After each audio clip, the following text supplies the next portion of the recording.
What up, people? It's your boy Marv, and this is Nerds in the Hood, the place to be all the time. You got to see it. Please don't miss it. You got to believe it.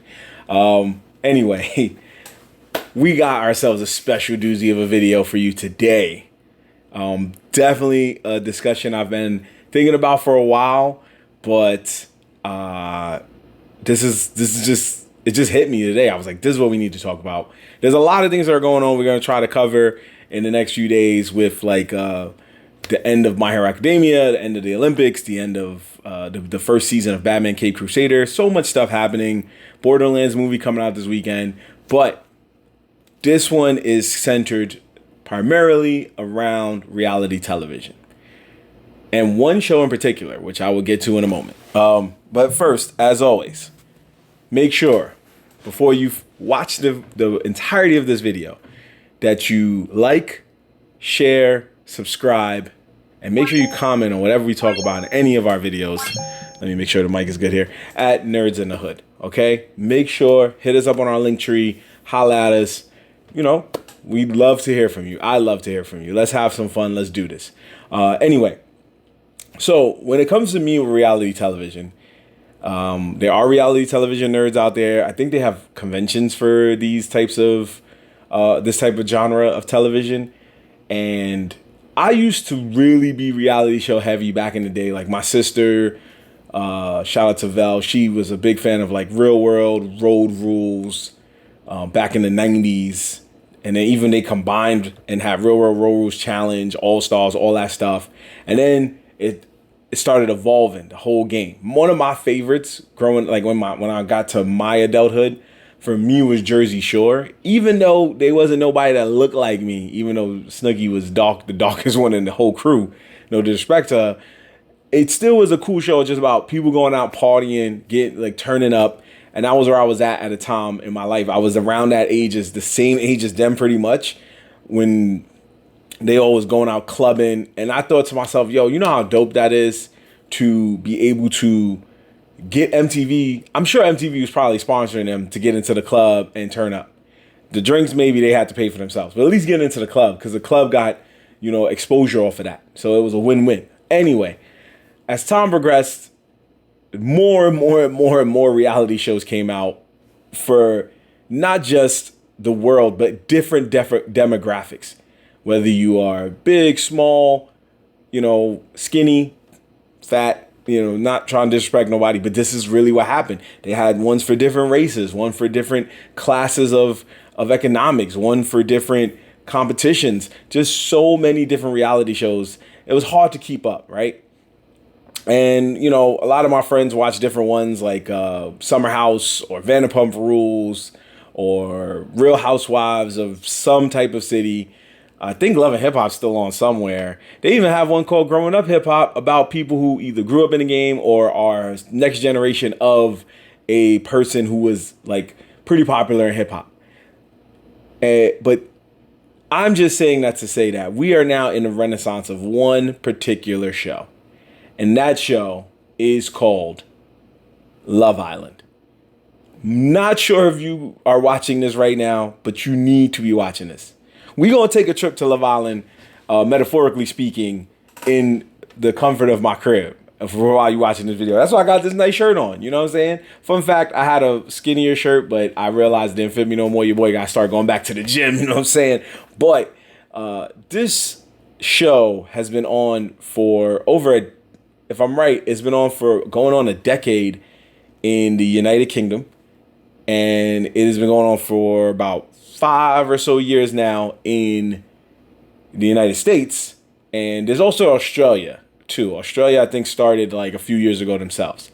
But these are the 3 main countries that they show it on. But it is broadcasted over like 22 different countries, including like Sweden, Germany, Spain, South Africa, just to name a few. This show just blew up, and now it is one of the most popular shows on television. You can catch the UK and Australia versions on Hulu, and you can catch the American version on Peacock. And There is a reason I want to talk about this right now. Love Island is doing something very unprecedented. And we are in the midst of history in terms of this show because the UK version and the US version both aired their latest seasons and ended their latest seasons around the same time period of this past summer, this current summer. They just ended it. They got their one reunion specials coming up real soon later in this month of August. But as of right now, they've both crowned their winners. I'm hyped as a black man. Spoiler alert, both the winners of both countries are a black couple. I'm hyped about that. But we're not here to play bias about color. But what we are here to do is to talk about the fact that this was one of the biggest seasons on both coasts to me because they went ham on these seasons. But we need to have a discussion about which season was the better season. I took the liberty of watching both seasons because I now really love Love Island. I was watching it with my girl, just, seeing what it was about. And then all of a sudden, I ended up getting hooked on it to the point when I get notified if there's a new season. Like, that's how real it is. I get notified. I hit her up like, yo, we got something to watch now. So not to say we didn't have something to watch before, but Love Island, the UK version, has almost 70 episodes, including their unseen bits, which is basically a filler episode of behind the scenes footage, and their After Sun program, which is just like a panel discussion with the host and former Islanders and celebrity guests and stuff like that. Be that as it may, we are going to talk about that this clip. So before I get into anything, I just want to give a quick tale of the tape, meaning this is how we stacking up our two opponents. So Love Island, the UK version, is the one that basically started it all. It originally kind of started around 2005 and 2006, but the television show itself didn't really get off the ground until 2015, right? So that was when the original Love Island for UK started. It became one of their biggest shows, and it's still going strong. They've had 3 hosts, but the current host is Maya Jama. If you know who she is, she's cool. The show has crowned by now 11 different champions, including an all-stars version, which was just former Islanders that came together and decided to try again, see if they could find love. Now, also, we should be notified. Let me backtrack a little bit before I go further into UK and US. You know what? No, let's talk about the US too. The UK version got so good that it was able to spawn different international versions and pimp them out, just like a lot of other famous UK shows like Dancing with the Stars or what was it, The Weakest Link or The Voice or American Idol or Hell's Kitchen or The Office. They just were able to keep pimping out these dope shows, and some of them work and some of them don't. And this was one that worked. So the US version, right? The US version came out several years after the UK version. Now, the US version, unfortunately, wasn't that good in its first 3 seasons. It lasted 3 seasons, got canceled right before COVID. They tried to blame it on COVID, but people knew it just wasn't working out as well as the UK version. So it was about to fall under the waistlines of a lot of other bad UK ports, like the IT Crowd or the In-Betweeners, or Dinner with My Family, or anything else like that. But Peacock was able to secure the rights to try again. And it was originally on CBS in America. And CBS said, you can have it. We are good. If you want to see the first 3 seasons, I think you can catch it on Netflix right now. But that's watch at your own risk. Anyway, they picked up and just continued it as a season 4. And they have done 3 pretty good seasons since then. Season 4 was a little shaky, but it was just coming back. But season 5 and 6 were their tour de triumph. It was a chef's kiss of messiness. Now, we got that out the way. Let's just talk more about what Love Island is. Long story short, Love Island is a reality show where it gets a group of contestants, male and female, and puts them in a random country in a villa. And the villa is very nice, very, very lavish, as it should be, very posh. It should be lavish. If it's not lavish, they doing something wrong. You feel me? Now, what they do is they get these people together. It starts off with about 10, more or less, male and females. They group them together. Whoever wants to be in a couple, they work that out. They put these people in a couple in different ways. Once they're in a couple, the madness begins. Because at that point, they start bringing in different men and women to try to either break up these couples, or they have to find their shot of love too. And then along the way, if you ain't working out as a couple, you might get eliminated. If you end up single, you will be eliminated. And then they keep going until one couple is crowned Love Island winners. They found their shot at love. The public loved them. And now they are the champions for that current season. And a lot of different things happen. They bring sometimes they put the boys or the girls in a different place, a different villa called Casa Amor. Sometimes they'll just completely go left with it and ask questions that can get them voted off. Anything can happen. Anything can happen, and it gets messy. And this is why we watch Love Island. This is why we watch reality shows anyway. Let's be real. When you watch reality shows, most of the time you're not watching it to see a person triumph, unless it's like The Biggest Loser or American Idol. Most of the time when you watch reality shows like this, or Real Housewives, or even Keeping Up with the Kardashians, you want to see messiness. You want to see people arguing. You want to see a possible fight. You want to see an actual fight. You want to see something. You want to see some type of drama is going to keep you watching this show. It is that type of mindless entertainment that most of us crave for. Sometimes you just want it as background noise. Sometimes you want it to decompress from a long day of work. You've been arguing with customers at a retail store. You want to go see two celebrities argue. It just happens. So we want to talk about that. Love Island was so good. They even had a Celebrity Love Island. Fun fact, I've been trying to find it, but one day I will. Anyway, now that we got that out the way for the most part, let's go over which country did it best. This is our version of the Love Island games. Don't sue us, Love Island. We just saying this is our version. This is the Love Island Olympics. Let's do that. Because they ain't use that. This is the Love Island Olympics. Now, I've categorized it into different things, so that way it'll be easier for me to tell you guys what I feel which country did better.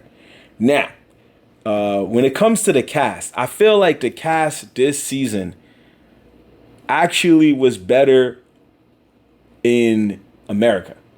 Now, the UK version's cast was really good.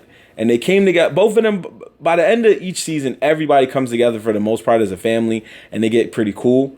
But for me, I felt like with the UK version, I felt like some of these people, when they leave, they probably won't talk to each other again. They probably won't reach out to each other. They probably won't be friends like that. The US version, like, people found a way to be friends at the end of it all. They found a way to be like, we can still be cool. I don't got no beef with you. We good. You know what I mean? So that, for me, is kind of cool. So I'm going to say the better cast was the US version. Let's not forget also, NFL player Odell Beckham Jr.'s brother was on the US version. So they get a nice little point up for that. You know what I mean? Because they had a celebrity's brother on there. Fun fact, that celebrity's brother won the whole thing. So let's get into that real quick. Better winner. Who was the better winner? Now, I'm also going to give that to the US version, not because of the fact that he is related to a celebrity. I'm going to give that honor to the US for this main reason.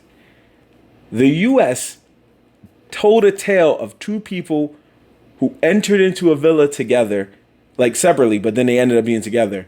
And then they went through a lot of trials and tribulations. This girl that he was with named Serena friend-zoned him about 2 or 3 times just so she could try to explore different connections with different people. Because that's the whole point. You got to find a connection so you can find a person that you really want to be with. She kept trying to explore with different people, but she did it respectfully. She told him like, yo, I'm not feeling it right now. I'm going to go find something else. She tried something else and then realized to herself, she'd rather be with that dude, Cordell. That's his name.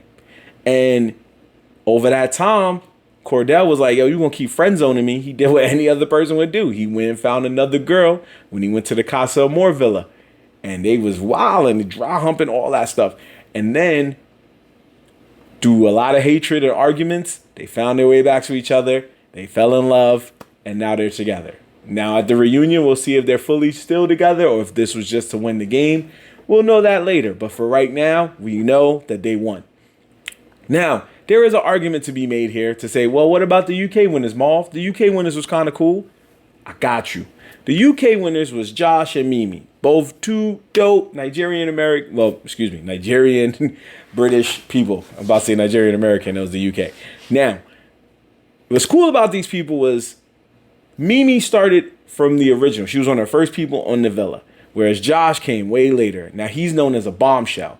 A bombshell means that you were just like thrown in to try to disrupt the whole playing field of what the couples are going through. And you have the option to steal a girl or a boy, depending on the person, from their person.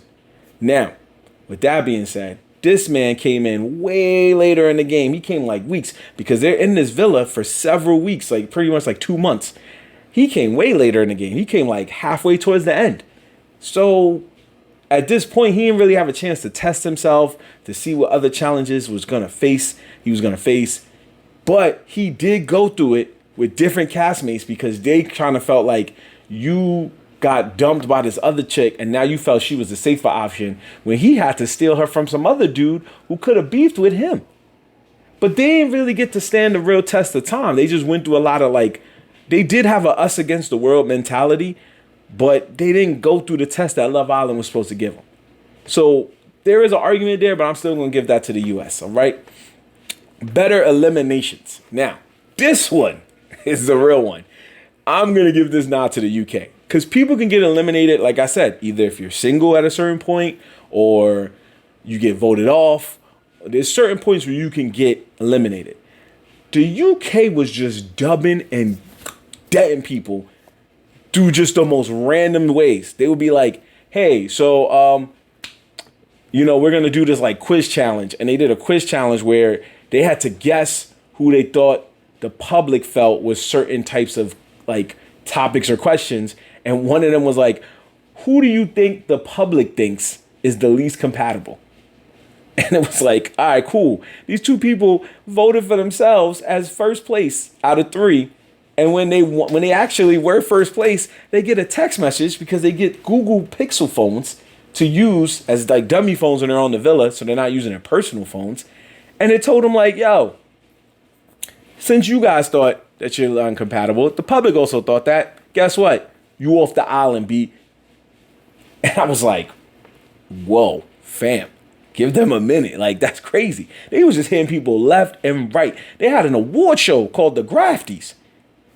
Asked this couple, yo, this is the least favorite couple or whatever. And they won the award, this couple, right? Once they won the award, they got a text that was like, yo, congrats on the award. Now get the fuck off the villa. I said, oh my Lord. That was crazy. How you get eliminated like that? I just won an award. So they've eliminations was crazy. US was just going the basic route, like, yo, the public voted you off, or your islanders voted you off. Now, there was one crazy elimination where one girl voted another dude's girl off right when they was in the midst of falling for each other. And the dude was ready to just jump off the island like, nah, I ain't even banging with y'all. But the UK also had it differently, where a girl was willing to leave because a dude got his chick stolen. And the bombshell said, I'm going to take this chick right here. Took the chick, and she was like, nah, I'm out. I was trying to be with this dude. I'm out. And she left. Whereas in the U.S., the dude's girl got kicked off the island, and he said, you know what? I'm going to stay. And he stayed on the island and let his girl just go. So the UK got it on that one. Their eliminations was crazy. It was messier. US's was kind of like, all right. Also, fun fact. When you get eliminated on Love Island, they tell you have 30 minutes to leave the villa, which means that your stuff was probably already packed. Because there ain't no way that you're going to be packed in 30 minutes waiting for a cab. There ain't no way.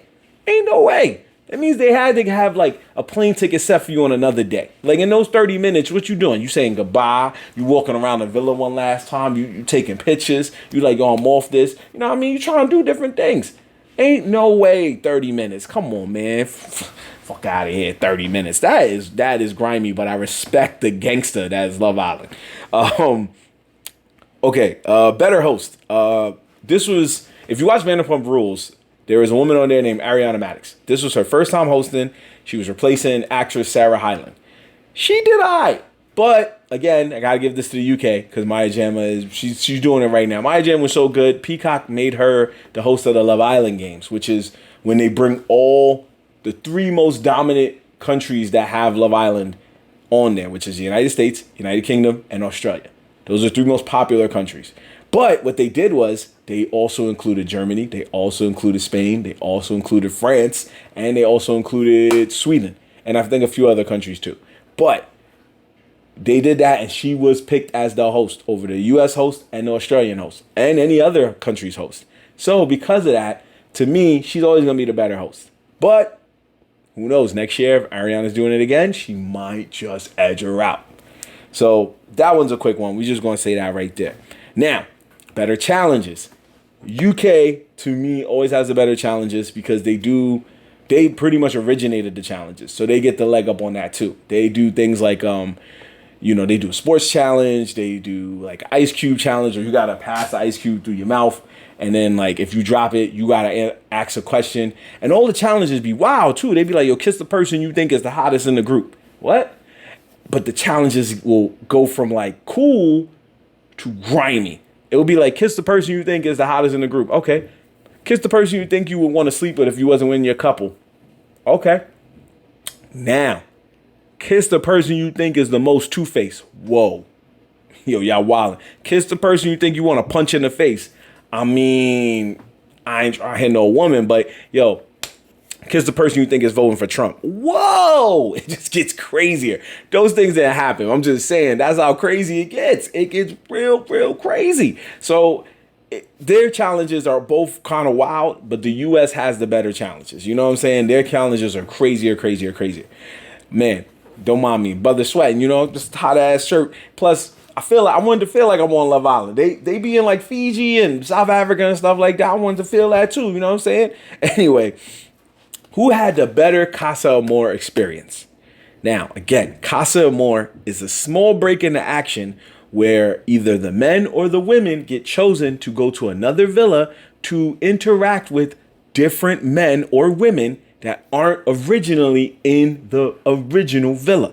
Now, what's cool about this is the man or the woman at that moment has a choice to either hook up with one of these people and become a couple and come back to the villa with them, or decide to play it safe with their original person and hope that when they get back, their original person still wants to be with them.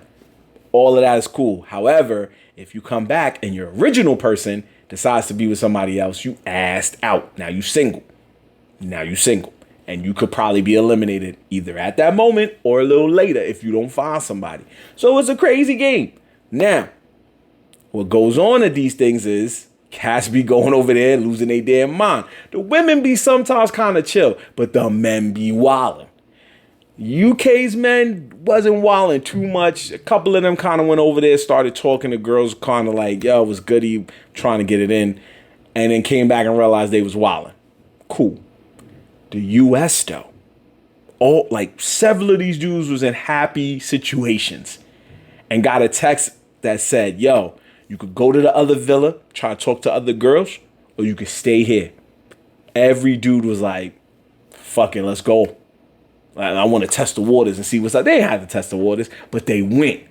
And several of them dudes was wild, including Odell Beckham Jr.'s brother and this other dude that came from Britain. He had a good girl. He was the happiest dude in the whole villa. My man went over there and started hooking up with another chick. Oh my gosh. He was going from front runner to winning to like fourth place.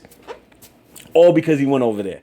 So again, the U.S. got it because dudes was going over there dry humping chicks. Dudes was going over there kissing chicks they ain't need to kiss. They started wilding. And then most of them came back and was like, nah, I'm good. I'm gonna test the waters. So, and one of the dudes, this British dude named Aaron, he started hooking up with a chick at that Casa. My man's was like, nah, I'm good. I'm gonna try to test these things out with my shorty back in the OG villa. And then let his mans go over and was like, yo, so you don't mind? Passed it over to his mans, and then he came back with her. Mind you, this dude Aaron's chick was like, yo, that's the girl you was kissing? You gonna bring her back here? Messy, bruh. Messy. I was there for all of it. Casa Amor is my favorite part, one of my favorite parts of Love Island, because it gets real messy at that point. And then dudes be telling lies because in their mind, and this always makes me laugh, dudes be telling lies because in their mind, they be thinking like, hey, yo, shorty ain't gonna know what happened over there. What happens in Casa stays in Casa. And they forget that they are on a reality show where all of this is being recorded 24/7. And they forget that the producers love messiness. That's the whole point of the show. So what they do is later, when they be like, yo, babe, I swear I wasn't doing nothing over there. Shorty was just talking to me and I did nothing. Some producer in the back is like, yeah, run that footage real quick. They send texts to the girl. They just show random videos on a thing called movie night. They just be wilding. Casa Amor was better in the U.S. UK's was kind of tame compared to Casa Amor. Compared to the U.S. UK's was kind of tame. Dudes was wilding a little bit, but they wasn't wilding that crazy. US's was so bad, they had to text the girls to show them how bad these dudes was wilding in that Casa Amor. And mind you, this is back-to-back seasons of the U.S. wilding at Casa Amor. Because last season, they had a Spanish dude on there named Leo. He took a girl right to his bedroom, took it down same night. Same night, straight, just going in. And it was like, oh, snap. Then came back to a shorty like, yo, I don't know. And then he brought the chick. And the chick was like, yeah, he waxed. Whoa. Wildin'. So, U.S., I'm gonna be real, because let's just go with the overall one. Let's just bring it all home with the overall one. The overall category is who had the messier season. Clearly was the U.S. The U.S.'s was so messy that you couldn't believe that most of these dudes got their girls back by the end of it. So it was like people was lying. Just all types of stuff. You thought Casa was going to start fighting. Now, don't get me wrong. UK's is messy too. Everybody's country is designed to do the same messiness. That's what this is about. It's about how messy love can be and how messy love can be when temptation is involved. They've tried it in different reality shows like Temptation Island and Love is Blind and Too Hot to Handle. But this one just always hits home and always does a home run every time because they're focused on just like what happens when we put a bunch of people in a villa together and then bring a bunch of other people and see if they're going to try to break up their relationship. Like cock block and all that stuff is allowed. Like there's no unwritten rules here, or written rules, like whatever you want to call it. It's just straight messiness. And all of us are here for it. That's why it's still on the air. So the U.S. has finally found its stride, and it is coming for the title of the best Love Island in the world. Like, the U.K. was holding it down for years, and then Australia was right behind them, but now U.S. is here. And don't get me wrong, I ain't see the other countries. The only other ones I know on streaming services is I think South Africa and probably Spain. But South Africa only had one season. So clearly, I don't know what happened there, but it ain't work out. But U.S. messier season in this case means it had the better season. It had the drama that made you want to come back to the next episode, made you want to vote for certain people, made you fall in love with certain people. You watched this girl named Leah grow from being this annoying, bratty girl to this respectful, mature lady. Like, you watched all of that in 1 year. You watched a bunch of dudes get this really admirable girl that you could be attracted to her by her personality in I think it was Liv, the girl from Australia, and no dude wanted her because she was too feisty for them. And it was like, how you going, one man's trash, another man's treasure. It was that kind of vibe. And every episode it got wilder and wilder and wilder. And we wanted to see more of that. Whereas the UK was just like, the worst case scenario that happened was like, kind of got a little crazy. We did watch this dude named Joey who came from another show called I think It Always Happens in Essex or something like that, which is one of their most popular other shows in UK. He came in there and started wilding, just instigating things, acting like he ain't do nothing wrong. Cass was definitely gonna fight him, but they didn't fight. And UK arguments be getting funny because they be like, big man, don't do that, big man, because you don't know me, big man. You don't know where I'm from, buff. You don't know where I'm from. You must be mad. Whereas US fights just be like, come on, man, you got me fucked up. And either way, it's funny. But the US one is the better one this summer. Between US and UK, the US took home the gold in Love Island. I'm so serious. And if they do an Australia season this year, I'm going to watch that one. And at the end of the year, I'm going to do this video again and put which one had the better 2024 because now you throw in Australia. Like I said, these are the 3 most popular countries due to the fact that they are on streaming services in the United States. You can, like I said, you can see all these on Hulu and Peacock anytime you want. And Peacock has the rights to the US one. So they're locked in. They up. And this season was up too. Like shout out to Cordell and Serena, the champions for the US one. Shout out to Josh and Mimi, the champions for the UK one. Shout out to everybody that was on that show. Y'all did y'all thing. Some of the characters I ain't gonna front. I wasn't the biggest fan of. Like Joey, I lost my respect by the end of the season in the UK. Leah gained my respect, but Aaron lost my respect. Aaron, you made your girl an actual meme. Like, I see online people mimicking her when she's just being like, fuck, dude, fuck, Aaron. Like, people are literally making fun of your girl because you was wilding out so much. They don't make fun of nobody else on that show but her. She is a literal meme. I wouldn't be surprised if I went to another country and they was making fun of her. Or if you went back to your home country, to the UK, and they was making fun of her out there. Come on, dude. You was wilding for respect, bro. Your girl's a meme now. If my girl was a meme, I would go crazy. I would be online like, please stop making fun of my girl. So just take that with what you got to take that with, bro, because that was wild. But either way, this was one of the craziest seasons, and I'm here for it. If you don't watch Love Island, like I said, you need to get yourself on board. Don't worry about catching up to old seasons. It doesn't really hurt too much, but it helps because it gives you a warm-up. Now, if you just want to watch something shorter, watch the American version because they only do like 35, 36 episodes. Whereas the US version, the UK version does almost 70 episodes. That's a lot of episodes. So if you're able to get through it, much power to you. You right here with me. You earn my respect. But if you don't, ain't nobody gonna be mad at you, cuz is what it is. Anyway, watch these shows. They're really great. I'm gonna cap it right here. But like I said, the US is taking the gold. They coming for that title. UK, y'all better get ready next year. Y'all better come through it next year. I know y'all doing another All-Stars, but when y'all do a regular episode of Love Island, y'all gotta come with the messiness. I need it to be messier than the US's. Because if not, I don't know. I might keep my attention to the US. You feel me? And that's really it. Because for me, I don't really watch a lot of reality shows. I support what I can support, watch what I can watch, but Love Island really piques my interest all the time. I'm a Love Island nerd.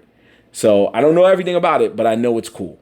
So yeah, make sure you're watching Love Island, man. It's just a fun vibe, and don't sleep on it. That's all I got to say. Anyway, this has been another edition of Nerds in the Hood. Make sure you follow us on all social media. Check our link tree in the description, and make sure you comment which Love Island do you like, US, UK. Let us know. Who do you think was your favorite character, least favorite character, anything, favorite moments, all of that good stuff. Let's talk about it. It's your boy Marv Lat, and I'm gonna catch you next time. Peace. Got 30 minutes to leave the villa. Oh, nah, I'm playing. Peace, y'all.